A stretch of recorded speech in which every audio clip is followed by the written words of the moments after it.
Hello students, good morning to all of you. Welcome to my YouTube channel Lagan academy. और students कैसे हैं बताइए, अपना ध्यान रख रहे हैं कि नहीं? पढ़ाई लिखाई के साथ अपने स्वास्थ्य का भी ध्यान रखिए, ठीक है।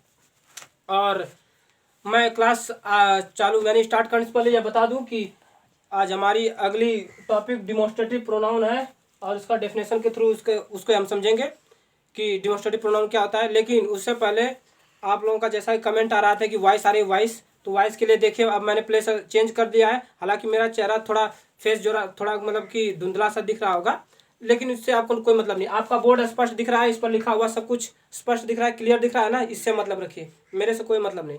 अब दूसरी बात कि अगर इसके बावजूद अगर आपको नहीं दिख रहा है तो आप अपनी मोबाइल को क्या करें कि घुमा लें, स्क्रॉल कर लें, जैसे आईपीएल देखते हैं ऐसे, है ना, ऐसे करके, यानी वर्ड ऐसे कर लेना, ठीक है, तिरछे में।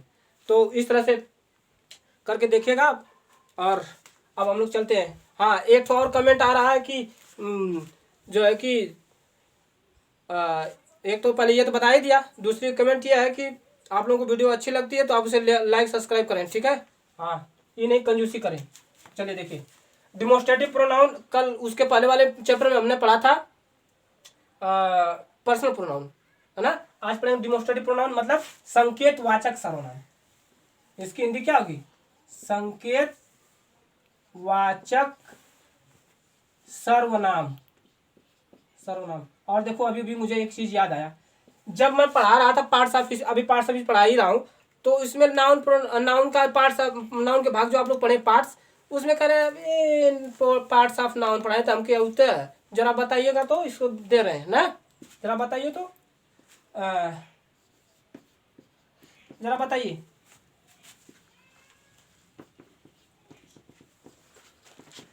बताइए इसमें क्या भरा जाएगा, आर्टिकल क्या भरा जाएगा बताइए। हमने जितने भी पार्ट्स ऑफ स्पीच पढ़ाए हैं, पार्ट्स ऑफ स्पीच मतलब कि नाउन के प्रकार जो पढ़ाए, उसमें जो नोट लिखवाई है उसमें बताया गया है कि कौन सा आर्टिकल लगेगा। हर नोट में मैंने बताया, हर चैप्टर में बताया है, लेकिन उसको आप लोग बहुत हल्के में ले रहे हैं। आप लोग सोच रहे हैं कि बस तो देखा हुआ है, पढ़ा हुआ है, जानते ही है, तो जानते तो बताइए, बताइए यहाँ पर क्या भरा जाएगा, कौन सा आर्टिकल भरा जाएगा। तो इस तरह से किसी भी चीज़ को हल्के मत लीजिए। हम लोगों की तरह इधर उधर अवाट बवाट की चीज़ें नहीं सम का भर के 40 मिनट के वीडियो बना रहे, केवल मुख्य बिंदु पर है, ठीक है। मुख्य बिंदु पर है, 10 मिनट का होता है, और टॉपिक जो होती है बहुत ठोस होती है, इसलिए ध्यान से देखें। आपके फ्यूचर की बात है, मेरा क्या है, ठीक है। यहाँ पर मेक अ नॉइज, यहाँ आर्टिकल क्या होगा? अ नॉइज, ठीक है। एक और कर रहे हैं, एक और दे रहे हैं, चलो बता रहा, ये होमवर्क में रहेगा, अभी पहले ही होमवर्क दे रहे हैं कि हाँ, do it in dot dot dot Hari, HURRY। इसे आप लोग कमेंट में जरूर बताइएगा कि यहाँ पर क्या भरा जाएगा। नहीं बताए तो अब मैं समझ लूंगा कि आपने मेरी एक भी वीडियो नहीं देखी है, बस आपने अगट पकड़ की चीजें देखी है, ठीक है। आगे बढ़ता हूँ, हम लोग पढ़ते हैं डिमोन्स्ट्रेटिव प्रोनाउन। डिमोन्स्ट्रेटिव प्रोनाउन में परिभाषा है आपका, the pronoun, the pronoun point used used to point, point out,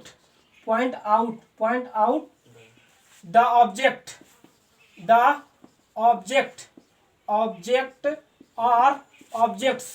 or objects to which, which, to which it refers, REFERS, refers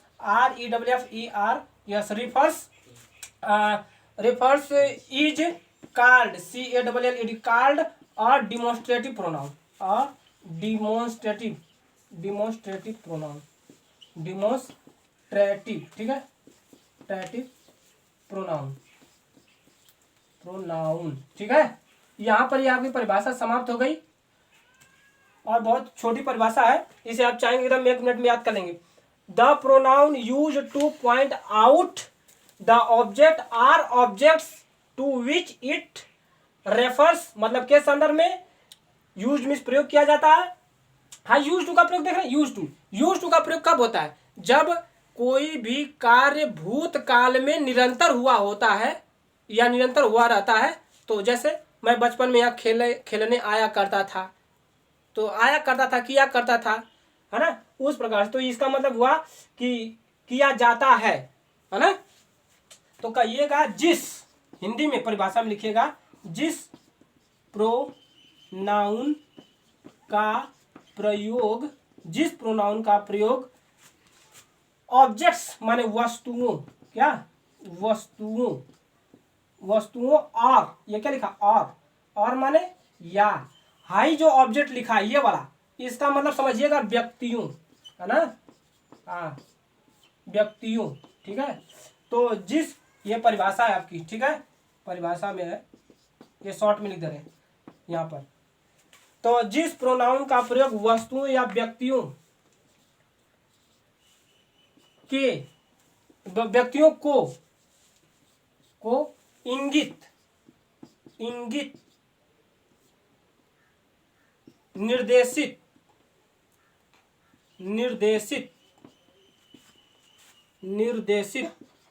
है ना, करने के, निर्देशित, और आइयो लिख लीजिए, निर्देशित या संकेत, ऐसे कर लीजिए, संकेत करने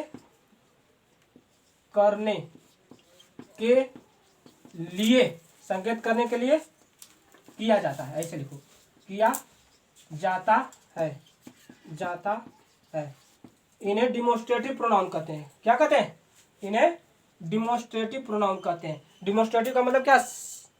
संकेतवाचक सर्वनाम। यहाँ पहले बताइए, मतलब जो इशारा करे किसी वस्तु की तरफ, किसी व्यक्ति की तरफ, किसी स्थान की तरफ, ठीक है।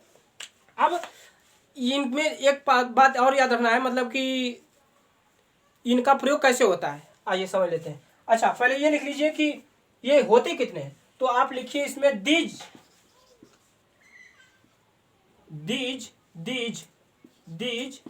आर 4। क्या लिखें? दीज आर 4, FOUR, 4 ना, 4 मतलब ये 4 होते हैं। कौन कौन? पहला दिस, दैट, फिर क्या है? दिस दैट, यहां पर लिख लीजिए, नहीं दिख रहा होगा तो दिस दैट दीज, है ना, और दोज एंड दोज, THOSE, ठीक है, THOSE, those, this that these those.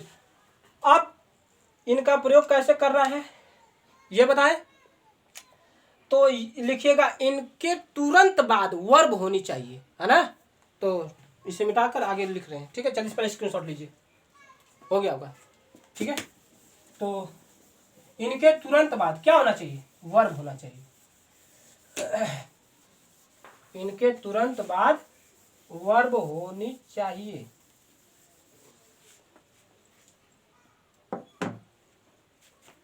इनके तुरंत बाद वर्ब होनी चाहिए ना।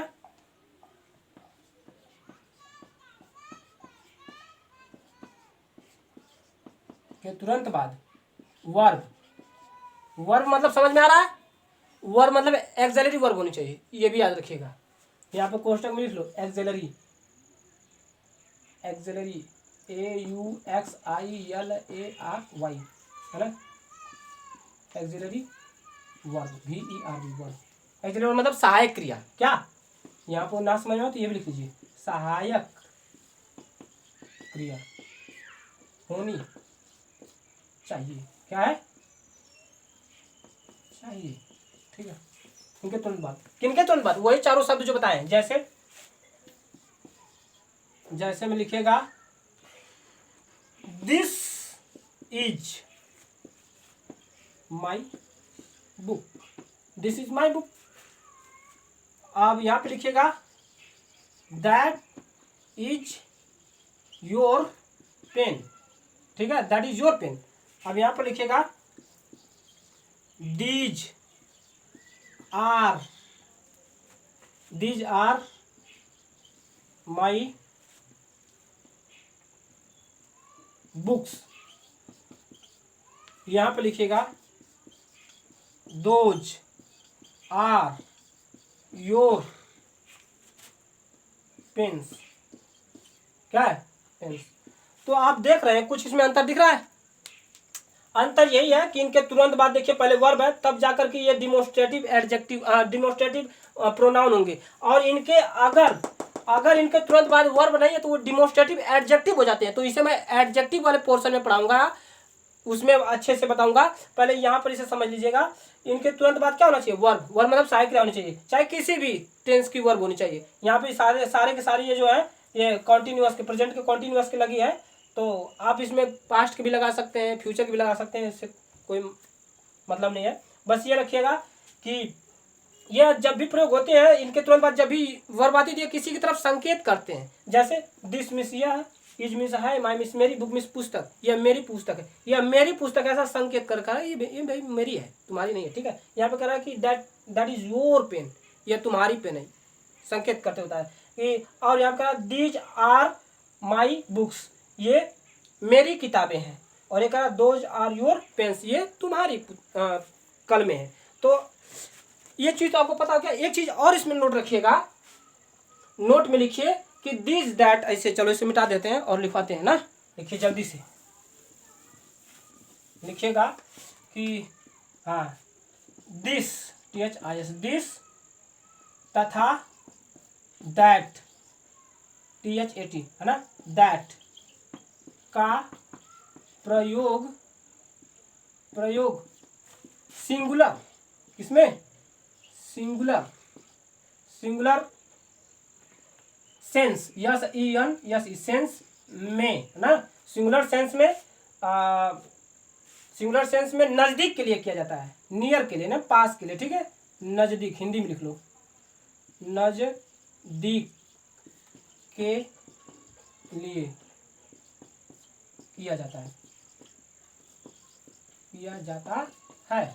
मतलब दिस दैट का प्रयोग सिंगुलर सेंस में नजदीक के लिए किया जाता है। जबकि यहां पे लिख लीजिएगा, जबकि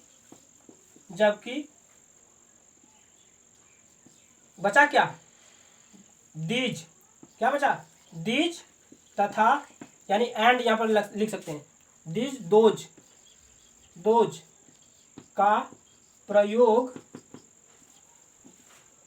प्लूरल में दूर के लिए किया जाता है। किसमें, प्लूरल में दूर के लिए, किसके लिए, दूर के लिए, मतलब फॉर लिख सकते हैं। अंग्रेजी में लिखोगे तो यहाँ पे लिख लेना फॉर, FAR, फॉर। ठीक है, क्या है, यहाँ नहीं दिखाई दे रहा है, अच्छा रुकिए यहाँ लिख दे, FAR, फार है ना, दूर, ये क्या, प्लूरल में दूर के लिए किया जाता है। तो इस तरह से यह समझ लीजिए कि आप कुछ इसमें है नहीं, बस इतना ही था, छोटी वीडियो थी। हाँ, जाते जाते ये बात जरूर कहूँगा कि आप लोग अपना ध्यान रखिए और मिलते हैं अगली वीडियो में इसी तरह से। लेकिन पढ़ाई पर एकदम बराबर फोकस रखिए, एकदम पढ़ाई में कोई समझौता नहीं, कोई आनाकानी नहीं। ठीक है, इसी के साथ धन्यवाद।